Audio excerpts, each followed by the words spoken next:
5 वर्ष झालं हा नगरसेवक होता विशाल धुमाळे. 5 वर्षात त्यांनी लक्ष दिलं ना, असला कचरा झाला. जे असतील आता इथलं नगरसेवक जे आहेत आता इलेक्शन लागलेले आहेत माहिती आहे तुम्हाला, तर त्यांनी काय करायचा प्रयत्न नाही केला. आम्ही सांगितलं भरपूर वेळा, पण नंतर आम्ही पण आशा सोडून दिली. ते लक्ष देत नाहीत. आपलं आहे तेवढ्या तरी वेळेमध्ये आम्ही उरकून घ्यायची कामं. आता हे सवय पडली आहे मॅडम, कोणी लक्ष देत अत्यंत नाही. वाईट सवय असं नाही वाईट वाटत? आहे, वाईट. आणि खरं किती वर्ष निवडणुका पण नाहीये, हा, हा. त्याच्यामुळे काय कोणाला सांगताच येत नाही आम्हाला. इथला नगरसेवक आहे पण ते काही लक्ष देत नाही. तेच फोन करून बोलवल्यावर कोण लक्ष देणार आहे इथं आमच्याकडे. शौचालयाच्या बाबतीत कधी असं अजून एक शौचालय असावं, 25 जणात आपण एक वापरतो, असं कधी कुठल्या वाटलं ना, इथल्या असं वाटलं ना आम्हाला की पाहिजे म्हणून एक, पण काय करतात. तुम्ही इथल्या स्थानिक नेत्यांशी कधी या भागातील म्हणजे असं बऱ्याच जणांना बोललो होतो, पण ते काय कोणी एवढं लक्ष दिलं नाही आमच्या. कोण मंडळी, पुणे महानगरपालिका निवडणुकाची धामधूम सध्या पुण्यात सुरू आहे. सर्वच पक्ष जे आहेत जे जोरदार तयारीला लागलेले आहेत. प्रचाराची रणधुमाळी पुण्यात सध्या सुरू आहे. याच पार्श्वभूमीवरती सगळे जे उमेदवार आहेत ते आपापल्या प्रभागामध्ये फिरतायत, आपापल्या प्रभागात चर्चा करतायत, मतदारांना आकर्षित करण्यासाठी त्यांच्याशी जाऊन बोलतायत. आता या सगळ्यात बघायला गेलं तर आता मी आली आहे प्रभाग क्रमांक 23 म्हणजे नानापेठमध्ये. इथल्या नागरिकांच्या नेमक्या काय समस्या आहे, तिथले नागरिक कुठल्या परिस्थितीत राहतात किंवा एकंदरीत कुठले त्यांचे मूळ मुद्दे आहेत, प्रश्न आहेत ज्यांना रोज त्यांना तोंड द्यावं लागतं, हेच आता आपण या संपूर्ण सर्वे मधून म्हणजेच प्रभाग क्रमांक 23 नानापेठच्या या नागरिकांचे प्रश्न या सर्वे मधून आता आपण जाणून घेणार आहोत. पण नानापेठेतल्या एका गल्लीत आलो आहोत जिथे पाण्याची खूप समस्या आहे असं नागरिकांचं म्हणणं आहे. आता आपल्यासोबत एक ताई आहेत. ताई, नेमके पाण्याची सिस्टीम कशी आहे बरं? प्रत्येक असं मी बघितलं, घराला घर टेकून येते, तर पाण्याची व्यवस्था कशी आहे बरं इथे? इथे सकाळी 5 वाजता पाणी येतं आम्हाला. हम्म. त्याच्यासाठी लवकर उठावं लागतं, कारण की आम्हाला स्कूल, जॉब याच्यासाठी लवकर उठून कामं करून मग नंतर सगळं आवरून 2 पर्यंत पाणी असतं आम्हाला. दुसऱ्या दिवशी सकाळी परत तेच रुटीन आमचं, 5 ला उठणे, कामं करणे, आवरून मग परत 2 वाजता पाणी जातं आमचं. असं रुटीन दिनचर्या आहे आमची. तुमच्या घरात नळ नाहीये? नळ नाहीये मॅम, म्हणजे आहे नळ पण त्याला कनेक्शन दिलेलं नाहीये, पूर्ण बंद पडलेले आहेत. असं कसं? हे खूप दिवस झाला असंच आहे मॅडम. किती वर्षापासून? झाले असतील 5-6 वर्ष. कोणी लक्ष देत म्हणजे नाही. जशी 2019 ची जशी 17ची निवडणूक संपली त्याच्यानंतरच म्हणावं लागेल. 5-6 नाही नाही, त्याच्यानंतर 1-2-4 वर्ष होतं, पण नंतर हळूहळू हळूहळू बंदच व्हायला लागलं. आता पूर्णपणे बंद आहे लाईन. मग तुम्ही पाणी आम्ही घ्यायला सार्वजनिक नळावरती काम करतो सगळे, कुठे पूर्ण आहे बरं तो वाड्यातले. नळ? मागे आहे मॅडम. म्हणजे तुमचं घर इथे आणि नळ इथं मागे. आहे आणि नळ मागे आहे. मग इथनं घेऊन जाऊन सगळं मागे आम्ही काम करतो सगळे वाड्यातले. आता काही जणांनी घेतलेत मोटर, त्यांना येतं पाणी, पण आमच्या घरात नाहीये. पुढे पण 2-4 घर आहेत, त्यांच्या घरात पण कनेक्शन नाहीये. मग यासाठी तुम्हाला लवकर उठावं लागत असेल, खूप सारी भांडी घेऊन तुम्हाला रांगेत कसरत थांबावं आहे लागत मॅडम. असेल. पाहुणे आलं तर विचारायचंच नाही. खूप कसरत आहे, म्हणजे ह्याच्यासाठी आम्हाला लवकर उठणं. हे त्रास म्हणजे आहेच आता आम्हाला, पाण्याचा हा त्रास आहेच. स्थानिक नेत्यांनी काही नाही केलं का? मग काही तुम्हाला नाही, 24 लक्ष तास नाही देत. पाणी? नाही, आधी फक्त 1-2-3 वर्ष 16च्या नंतर वगैरे होतं. 24 तासाचं पण बंद केलं. काही दिवस असे गेले की नंतर 1 दिवस बंद ठेवायचे, 1 दिवस चालू ठेवायचे. मग हळूहळू टायमिंग कमी होत गेला. आता सकाळी 5 ते 2 असं टायमिंग केलंय. म्हणजे प्रेक्षकांना बघा, आपल्या घरात 24 तास पाणी येतं. जे सोसायटीत मध्ये राहतात, ज्यांचं स्वतःचं घर आहे, अशा ठिकाणी ज्यांच्या घरी 24 तास पाणी येतं, कधीही काहीही करू. पण हा जो प्रभाग आहे इथे जे नागरिक राहतात तिथं सकाळी पहाटे 5 वाजता पाणी येतं. त्याच्यासाठी त्यांना लवकर उठावं लागतं, रांगेत थांबावं लागतं आणि दुपारी 2 वाजेपर्यंत पूर्ण उद्याच्या दिवसापर्यंत पुरेल इतकं पाणी भरून ठेवावं लागतं आणि पुन्हा दुसऱ्या दिवसापासून आहे त्यांचं ते रुटीन, पहिले पाडे पंचावन्न ज्याला आपण म्हणतो, असं सुरू होतं. बरोबर? हो बरोबर आहे. मग यावरती तुम्ही इथले जे नागरिक आहेत त्यांना काही स्थानिक नेते जे असतील, आता इथलं नगरसेवक जे आहेत आता इलेक्शन लागलेले आहेत माहिती असतं तुम्हाला, तर त्यांनी काय करायचा प्रयत्न नाही केला. आम्ही सांगितलं भरपूर वेळा, पण नंतर आम्ही पण आशा सोडून दिली. ते लक्ष देत नाहीत. आपलं आहे तेवढ्या तरी वेळेमध्ये आम्ही उरकून घ्यायची कामं. आता हे सवय पडली आहे मॅडम, कोणी लक्ष देत अत्यंत नाही. वाईट सवय असं नाही वाईट वाटत? आहे, वाईट. आणि खरंच आमचं आज तुम्ही बघताय आम्ही कशा ठिकाणी राहतोय, त्यात पण हे प्रॉब्लेम. मग कोणाकोणाला सांगणार? आणि सांगितलं तर दुर्लक्ष करतात, ते ऐकत नाहीत. करू करू म्हणून पुढे ढकलतात, पण नंतर आम्ही मग एक वेळा सांगतो, 2 वेळा, 3 वेळा, मग किती वेळा जाणार ना माणूस. मग आमच्या रोजच्या ह्या गोष्टीमध्ये आता हे सवय पडली मॅडम आम्हाला. मग त्यामुळं थोडं लक्ष द्यावं आम्हाला वाटतं. आता आमचे हे इकडचे हे असे प्रॉब्लेम आहेत. इथं साप वगैरे निघतात आमच्या वाड्यामध्ये. मागे एक बोळ आहे, ती परवा म्हणजे ते पण त्याचे पण प्रॉब्लेम आहेत, ती पण खुलली आहे. म्हणजे असे बरेच प्रॉब्लेम आहेत आमच्या चाळीमध्ये. टोटली दुर्लक्ष आहे मॅडम, दुसरं काय नाही. आजी इथे नेमकं काय काय समस्या आहेत बरं नागरिकांना ज्याला रोज तोंड द्यावं लागतंय? पाण्याची समस्या आहे आम्हाला. पाणी येत नाही. दुसरं म्हणजे टॉयलेट, एक 25-30 लोकांमध्ये एकच टॉयलेट आहे, तर ते नंबर लावून थांबावं लागतं. आणि बोळीत कचरा आम्ही टाकला तर ते उचलत नाही. बरं कचरा उचलत नाहीत म्हणजे कोण उचलत नाही? का उचलत नाहीत? आणि ते झाडूवाले का नाहीत उचलत? त्यांचं तर कामच आहे ना ते. काम आहे, पण ते नाही नेत इथला. इथं टाकतात करून नाही नेत. मग ते काही कारण देत नाहीत का? कारण नाही काय देत. दुसरं टॉयलेटचं तुम्ही म्हटलं की 25 ते 30 जण एक टॉयलेट वापरतात. तर अजून एक तुम्हाला टॉयलेट पाहिजे का? असलं पाहिजे का? पाहिजे ना, अजून एक दिलं तर चांगलंच आहे. तर तुम्ही आता हे जे 3 तुमच्या समस्या मांडल्या, त्या तुम्ही कधी इथल्या स्थानिक नेते असतील, नगरसेवक असतील, त्यांना मांडायचा प्रयत्न केला, त्यांनी दुर्लक्ष केलं, नेमकं काय उत्तर मिळालं? आम्ही करू करू म्हणतात ते, मग असं करून दुर्लक्ष करतात. मांडलं तरी म्हणजे फक्त आश्वासन असतं. आश्वासन देतात, करत नाही काय. दादा, इथे या प्रभागात नेमक्या कुठल्या अशा प्रमुख समस्या आहेत बरं ज्यांना नागरिकांना सामोरं जावं लागतं? समस्या म्हणजे पहिली समस्या वाहतूक. बाजारपेठ आहे, लक्ष्मी रोड आहे, त्यामुळे वाहतूक कोंडी भरपूर होती. आणि दुसरी गोष्ट म्हणजे कचऱ्याचा प्रॉब्लेम. कचरा इथं उचलला जात नाही.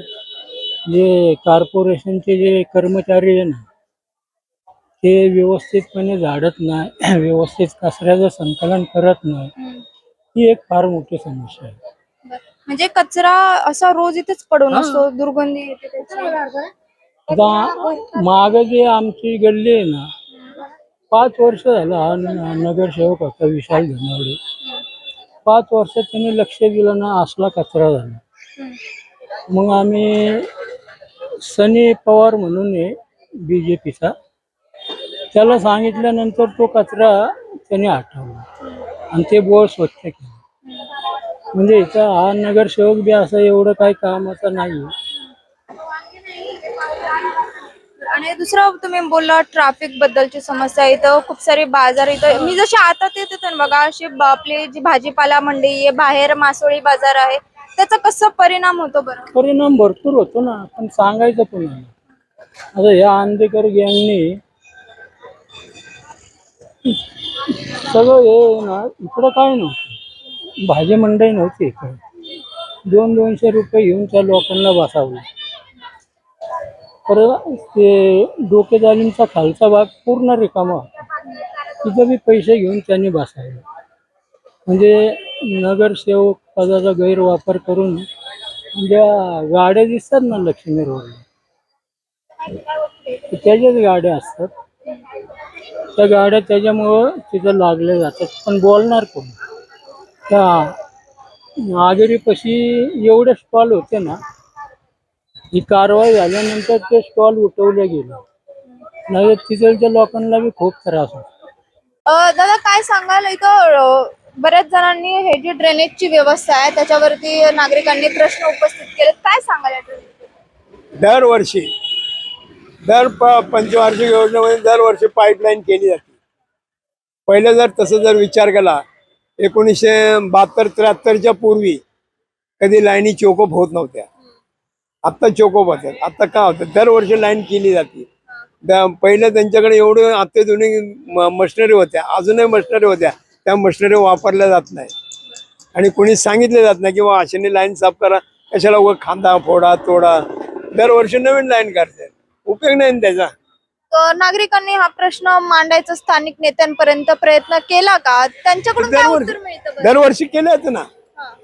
आता ज्यावेळेस पाणी तुंबतं ते दरवर्षी केलं जातं, पण ते पूर्वी का होत नव्हतं आता का होतंय असं मला म्हणायचं. पूर्वीचं तेवढं तसं नियोजन असेल, आत्ताचं नियोजन विस्कटलंय का?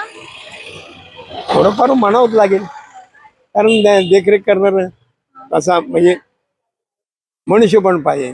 त्या मॅनपॉवर भ्रष्टाचार हा खूप माजलेला आहे. भ्रष्टाचारामुळे तुमचं काही चालणार नाही. आज 100 रुपयाचं काम जर ते 40 रुपयात करून घ्यायचं म्हटलं, 60 रुपये वाटायचे म्हणले तर ते काम कोणत्या पद्धतीचं होणार असं मला वाटतं. बरं, म्हणजे तुम्हाला असं म्हणायचंय की जरी नागरिकांनी समस्या पुढे मांडल्या तरी त्याच्याकडे दुर्लक्ष केलं जातं किंवा एकंदरीत ते दुर्लक्ष करत भ्रष्टाचार केला जातो असं वाटतं का? नाही सगळीकडेच होते, हे इथंच नाहीये. भ्रष्टाचार हा कुठं नाहीये मला सांगून द्या. फक्त एवढंच, पहिला खुलेआम चालत होता, आज टेबला घालून चालतो. एवढं तेरी भी चूप मेरी भी, तू भी खान मी भी खा. पण अशामुळे सर्वसामान्य होरपळलं जातं. ते येत आता हो का, दरवर्षी दर पंचवार्षिक मध्ये निवडणुका येतात जातात, नगरसेवक निवडून येतात, आमदार खासदार निवडून येतात, सगळं व्यवस्थित होतं. पण त्यांनी दिलेली आश्वासनं आजपर्यंत कोणाचीच पूर्ण झालेली नाही.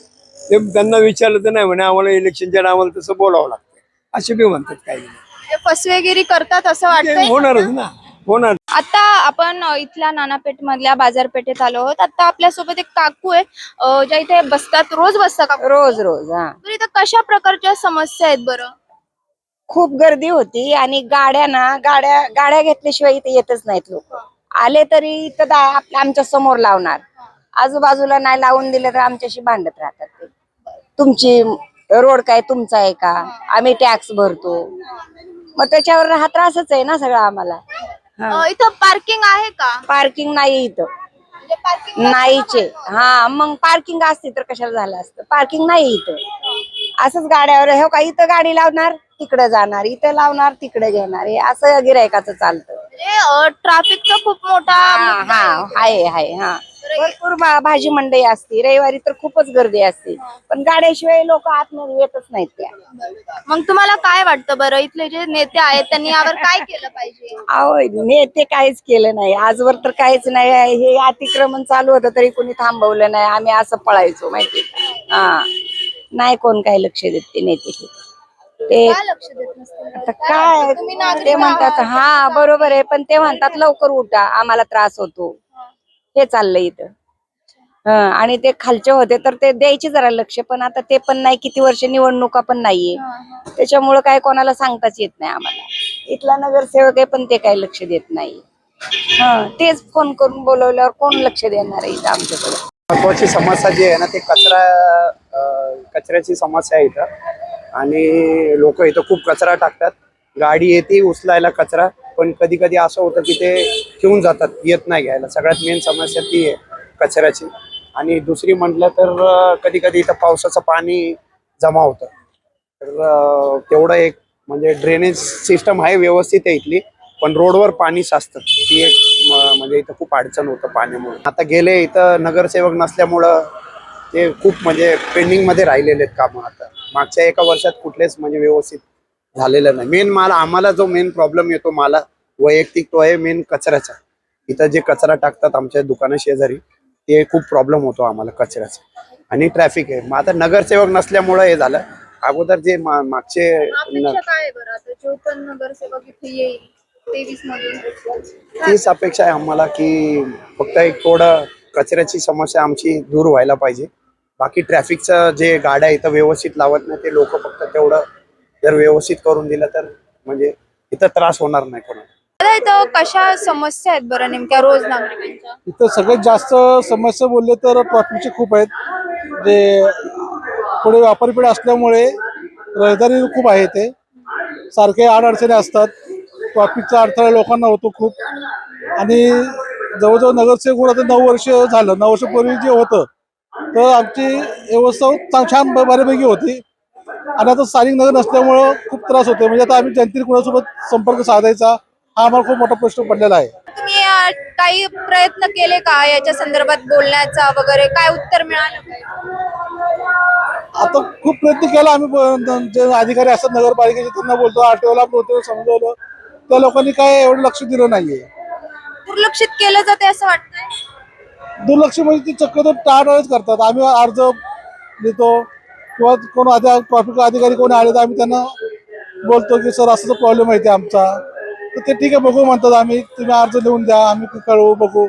तर ते फक्त एक ट्रॅफिकची गाडी येते, ते फक्त अलाउन्स करते, बाकी काही करत नाहीत ते लोक. गाडी टू व्हीलर असेल, मग आता समजा माझ्याकडे एखादा कस्टमर आला असेल तर ती गाडी रोडवर थांबते, तर ते लोक ती गाडी उचलून घेऊन जातात. तर ज्या गाडीची आम्हाला अडचण आहे, ज्या गाड्यांची अडचण आहे तिथून ते काही उचललं ते घेत नाहीत. म्हणजे सामान्य माणसाला त्रास देण्याचा प्रयत्न करतात. कुठले कुठले असे मुद्दे आहेत बरं? हे पाठीमागे बाजारपेठ जिथं आहे तिथे अशोक चौकाच्या पुढे तिथं ट्रान्सफरचं हे असल्यामुळे गाड्यांचे, त्यामुळे चौकामध्ये खूप ट्रॅफिक प्रमाण होत होतं. टू व्हीलर वगैरे नाही का, बाकी चारचाकी गाड्यांना काय तिथं बिनधास्त ते गाड्या ट्रान्सफरचं हे असतं, त्यामुळे काही हे करत नाही, समस्या होती. बरं, म्हणजे तुमचं असं म्हणणं आहे की तिथं बिंदास्त अशा गाड्या फिरतात, जिथं इलिगल आहे तिथं पण गाड्या येतात ज्याने एक्स्ट्रा तिथं ट्रान्सफरचे ऑफिस आहे, त्याच्यामुळे त्यांचे जे बाहेर गावी माल जाते ट्रान्सफरला, त्या गाड्यांमुळे तिथं वाहतूक खूप होते. त्या गाड्या म्हणजे तिथून जायला छोटा रोड असतो आणि वाहतूक जास्त असल्यामुळे. मी आता येत होते ना बघा, तेव्हा मासोळी बाजार मला हे आलं, खूप प्रचंड वास येत होता तिथे. आणि ड्रेनेजची अशी काही प्रॉब्लेम आहे नाही, तिथं खूप वर्षापासून मासोळीचं म्हणजे विक्री चालू आहे आणि तिथं नाला सुद्धा आहे ना, मग नाल्याचं त्यामुळे असं तिथं वास येतच असतो कंपल्सरी. त्या नाल्याचं असं काही करायचा विचार किंवा काही योजना वगैरे राबवल्या होत्या? नाही, स्थानिक लोक करतात, तिथले नाल्याची साफसफाई वगैरे करतात, कॉर्पोरेटर वगैरे करतात साफसफाई. फक्त तिथं कसं आहे, ते जे मच्छी बाजार वगैरे आहे त्याच्यामुळे तिथं येऊ. तिथे काय समस्या आहेत बरं नामारपेठ मध्ये? ट्रॅफिकचा प्रॉब्लेम आहे खूप, नाही का. खूप गर्दी होती, पुढं मार्केट असल्यामुळे नाही का, व्यापारी पेठ आहे त्यामुळं तिथं खूप गर्दी होती. कुठले कुठले अशा मार्केट आहेत बरं इथं? जसं फुल असेल, मासोळी, आता मी येताना बघितलं मासळी मार्केट आहे इथं, धान्याचं मार्केट आहे पुढं, आणि इथं भाजी मंडई लागते. पीक आवर्स कुठले असतात ज्यावेळेस इथं खूप ट्रॅफिक होतं? साधारण दुपारीच, सकाळी म्हणजे 11 ते 2च्या दरम्यान ते मार्केटमध्ये खूप गर्दी असते. किती किती वेळ लोकांना थांबावं लागतं बरं? असं थांबावं लागत नाही, पण त्रास होतो थोडा, कशाचा? म्हणजे ते चालायचा वगैरे नाही का, सगळं हे करताना जर त्रास होतो तर म्हणजे असं थांबावं लागत नाही, पण असं पटशिरी काय आपल्याला जाता येत नाही, कुठं काय करता येत नाही. भागातील अजून एक रहिवासी आपल्या सोबत आहेत. ताई, इथे एकच वॉशरूम आहे, म्हणजे टॉयलेट आहे, शौचालय असं मी ऐकलं? हा, एकच आहे, आमच्या सगळ्या मिळून एकच आहे, सार्वजनिक आहे. सार्वजनिक आहे. इथं म्हणजे प्रत्येकाची अशी सोय नाहीये का? नाही, फक्त टॉयलेटच, म्हणजे बाथरूम वगैरे आहेत सगळ्यांच्या घरात, फक्त टॉयलेटचे. ते एक टॉयलेट किती जण वापरतात? तरी आम्ही 4 फॅमिली, 6 फॅमिली. 6 फॅमिली मधले किती म्हणजे टोटल लोक? तसे किती असतील? 25 तरी असतील. 25 जणात एक टॉयलेट आहे? फक्त एकच. मग याच्यातून आपलं जो आता महिलांचे बरेच आपले पिरियड्स असतात वगैरे, ते तुम्ही कसे मॅनेज करता? म्हणजे आता ती सवय लागली. वाईट सवय असं नाही वाटत? नाही, पण आम्ही स्वच्छ ठेवतो सगळं, त्यामुळं. तरी पण 25 जणात एक टॉयलेट कितपत योग्य आहे? हा, ते तर नाही चांगलं वाटत, पण आता करणार काय. बरं, कशी अवस्था आहे बरं टॉयलेटची? आपण एकदा दाखवून या. विकी प्लीज जा आणि टॉयलेट कसं आहे ते 1 मिनिट दाखव इकडे. किती साधारणपणे इथे नळ पण तुमचा एकच आहे, इकडे सार्वजनिक नळ आहे, ताईंनी सांगितल्याप्रमाणे फक्त काही तासच पाणी येतं, कसं मॅनेज करता मग? आता आहे आता, कारण हेच वापरतात आमच्या घरात, मोठे वगैरे. हा हा, म्हणजे एकाच झालं की एक जण असं वापरतो. शौचालयाच्या बाबतीत कधी असं अजून एक शौचालय असावं, 25 जणात आपण एक वापरतो, असं कधी कुठल्या असं वाटलं ना आम्हाला की पाहिजे म्हणून एक, पण काय करणार. तुम्ही इथल्या स्थानिक नेत्यांशी कधी या भागातील म्हणजे असं बऱ्याच जणांना बोललो होतो, पण ते काय कोणी एवढं लक्ष दिलं नाही आमच्या. कोणाला बोलले होते तुम्ही? ते बरं ठीक आहे, नाव नका घेऊ, म्हणजे माझे नगरसेवक असं असं मग हा तुम्ही बोलू नगरसेवक आम्ही सांगितलं होतं नगरसेवकांना. शकता. त्यांनी काय बोललं? त्यांनी म्हणजे लक्ष नाही दिलं.